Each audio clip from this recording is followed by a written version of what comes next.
అవివేకము కూడా పాపమే అని ప్రభువైన యేసు చెప్పాడు.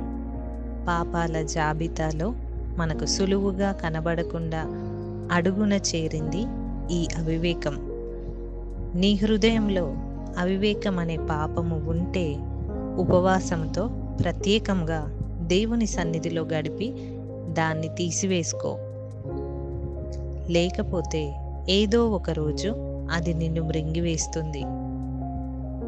ఓ రోజు ఓ బాటసారి తన మార్గాన పోతూ తన స్నేహితుని ఇంటికి వెళ్ళాడట. ఆ స్నేహితుని ఇంటిలో భోజనం చేస్తున్న సమయంలో ఓ పులికూన తన యొద్దకు రావడం చూసి అదిరిపడ్డాడట. తన స్నేహితుడు అతనితో, కంగారు పడకయ్యా బాబు, అది నిన్నేం చేయదు. నా వేటలో పసికందుగా దొరికిన నా బంగారు కొండ ఇది. నా 2 పిల్లలు కూడా దీనితో ముద్దుగా ఆడుకుంటున్నారు. దీనికి హోరేస్ అని పేరు పెట్టా అంటూ హోరేస్ అని పిలవగానే అది ముద్దుగా దగ్గరకొచ్చి ముందు కాలు పైకెత్తింది. అతడు దానికి షేక్ హ్యాండ్ ఇచ్చాడు. ఇంటికొచ్చిన అతిథి తన స్నేహితుణ్ణి చూచి, ఇది నీ బుద్ధిహీనత తప్ప మరేం కాదు. ఇప్పుడు నీ పులిపిల్ల నీకు ముద్దుగానే ఉంది, రేపు నీ ప్రాణం తీస్తుంది, జాగ్రత్త అని హెచ్చరిక చేసి వెళ్ళిపోయాడు. కొన్ని నెలల తర్వాత ఆ బాటసారి మరలా ఆ ఇంటికి వచ్చాడు. ఈసారి ఆ స్నేహితుని పిల్లల్లో వాళ్ళ అమ్మాయి కనబడలేదు. మీ అమ్మాయి ఏది? అడిగాడు స్నేహితుడు. ఇంతలో పులికూన ప్రత్యక్షమయ్యింది. పులిపిల్ల కొంత పెద్దదయ్యింది. స్నేహితుని కళ్ళల్లో నీళ్లు ఉన్నాయి. అమ్మాయి ఏమైంది అని రెట్టించి అడిగాడు అతిథి. పులి నోట అమ్మాయి పడింది. మరెందుకు దీన్ని చంపలేదు అని అడిగాడు.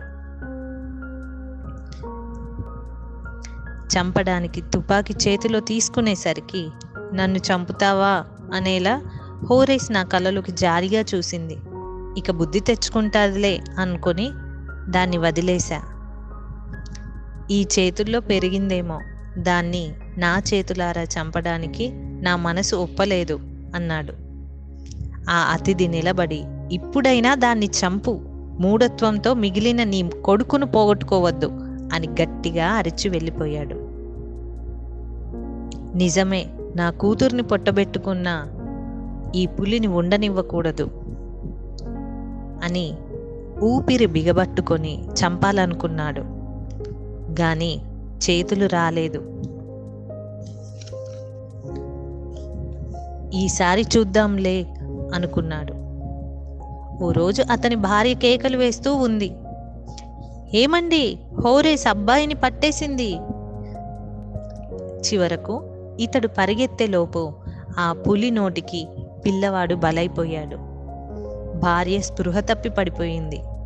ఒక్క ఉదుట ఇంట్లోకెళ్ళి తుపాకీ తెచ్చి పులికి గురిపెట్టాడు.